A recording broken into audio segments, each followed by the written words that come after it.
Chef Will Vivas opened the Cuban Gypsy Pantry as a food truck many years ago, and now he has a central restaurant location here on Calhoun Street. In this edition of Quintin's Close-Ups, I sit down with the chef one-on-one.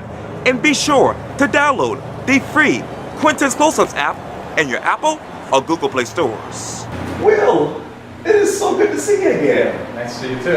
I appreciate this. I appreciate you. Oh, I mean, if we didn't meet at Mott's Pizza, we meet at Pizza place. Yeah, we would not do this, you know? That's so right. I really appreciate you taking your time No from your worries. busy schedule to help us or to put us out there for people that still don't know that it's who's a Cuban Latin American restaurant in downtown Charleston. It's a very tiny place, but it is a blessing. Yes. For a lot of people, not just for me and my wife and my kids. It's just for the people that work with us. You know, we all have an income that we can be okay with these tough times that are going on and everything. But everything's working so far. Yeah. And you talk about this place here, the Cuban Gypsy Pantry Eatery. We're here, right across from Marion Square. And I understand that you opened this place on July 20th. July 20th, yeah. What is the biggest difference between July 20th and now in your mind as far as this restaurant and its location? From July 20th, I was petrified. I was petrified of like, I don't know if it was going to work. We were petrified when we opened the food truck last year, a year and a half ago. And we were very, very scared because we came from DC area. I was an executive chef over there for 3 years in this restaurant, the National Park. And my wife was working as a consultant for Washington Gas. So, you know, we moved to South Carolina and I didn't have a job. I was driving for Uber because I didn't have any income. Right. And I didn't want to go and work for somebody that was offering me very little money. We try, for the people that work with us, we try to pay them respectful wage. That way people don't feel that they're being taken advantage by the restaurant industry, I would say. You know, the restaurant industry can be very harsh. You know, I have 25 years of experience. I've been an executive chef for 23 years. Been doing this cuisine for that long, but I also do Italian, I also do French. Okay. So, you know, I have a very big background. When I came to Charleston, I applied for a few jobs, and they were offering me $9, $10 an hour for a startup, and I was making it easy. It's not about the money, it's about the respect that you show to somebody that has a lot of experience. You can bring knowledge to your restaurant. Maybe your restaurant doesn't have some knowledge that you require from somebody else. And I was trying to give that to people, and they weren't just giving it to me. So I decided to drive over. You know, so we came and we moved down here with a dream of opening up the food truck. We did it, and from that point on, everything was working out.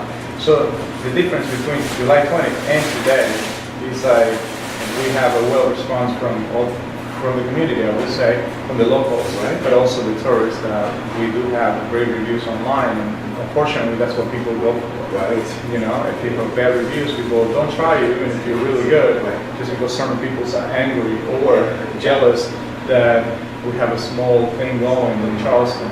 And some people that just want to add a bad review to spite us, I guess, or to be, you know, more of a, you know, like negative.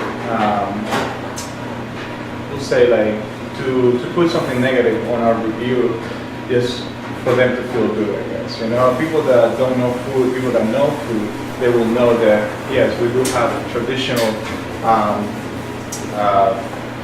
plates or dishes that are from Cuba, but we also have non-traditional plates. We focus on Latin America, but also Cuban. You know, the Cuban Gypsy Pantry the whole name came out of my wife is from Hungary. You know, and so we call it the Cuban Gypsy Pantry because her grandfather was a gypsy, and you know she became a gypsy. You know, so yeah, so it's all that. People that still don't know what the name is about, they should ask. We're building our website right now. That way we can explain to people where this concept came from. You talk about the Cuban Gypsy Pantry Eatery. What does that mean to you? To me, it means everything. means that we're putting out quality food at very low prices. It's like, it's like go eating at a fancy restaurant that you're going to be disappointed, or come and eat here that you can pay $10 for a full meal and go home satisfied. The flavors are there, the quality is there, the service is there, the cleanliness of the place is there. The only thing we don't have yet is a liquor license. We're working towards getting the beer and wine license. We won't be able to have a full liquor license, but once we have it, okay, so maybe we'll boost the business a little bit more, but right now it's okay. So the Cuban Gypsy Pantry, it provides quality, definitely great service. We're a very small place. We only have 14 seats inside, so we're able to serve as many people as we can during lunchtime and dinner time. But if you guys don't want to wait, you can just come around 3 or 4 o'clock. We're empty, so we can definitely continue your business. And maybe you guys will do Uber Eats too. I don't know. Yes, we're actually looking on. We just need to prepare better for the containers from the logistics. So how to do that part of the business. Yeah, we got that. Yeah, we're very tiny. Yeah. Very, very tiny. Yeah. Just like in our restaurant, Qology Barbecue. And I love the story, how a vegan actually became a fan of your Cuban sandwich. Yeah, Talk to me about how that vegan got to be a fan of your Cuban sandwich. I grew up vegan. My mother was vegan, and when I came to the United States, I was 18 years old, and I actually became a mediator here because I couldn't afford to be a vegan here. And then as a mediator, now it's like, hey, people that don't eat meat should try it once in a while just to see how it is. And this girl, actually, she works next door. She works at the art studio, or the art store. And she came and she said, everybody talks about the Cuban Sandwich, so I want to have it. And I said, well, you shouldn't go from 0 to 60 in 0.5 seconds. But she says, I want to have it, and she did, and she loved it. Wow. So what is unique about this Cuban sandwich that everyone is raving about in your mind? Well, the Cuban sandwich, for people that don't know, the Cuban sandwich doesn't come from Cuba. The Cuban sandwich comes from Panama. It was created in the 1920s. And when it was created in the 1920s, it's more of like a niche that said the Cuban sandwich because maybe a Cuban created it. But it was created in the 1920s, and they used to put salami.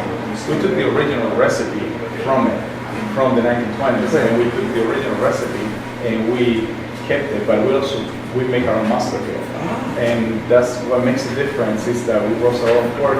We don't marinate the pork. We have this regular recipe, it goes in the oven every day, it comes out of the oven, and we also do a green sauce, which is very popular here. It's a garlic, cilantro green sauce that we put on the Cuban sandwich. So it gives another kind of flavor.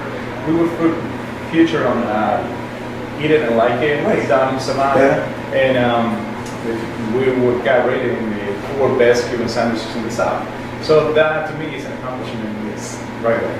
Yeah, you read about that. And you mentioned all your foods are made in house. Describe to me your favorite food here. My favorite food here is comfort food. So it's not like, I can't create a gourmet meal. Definitely, I can do it because I've been doing it for so many years.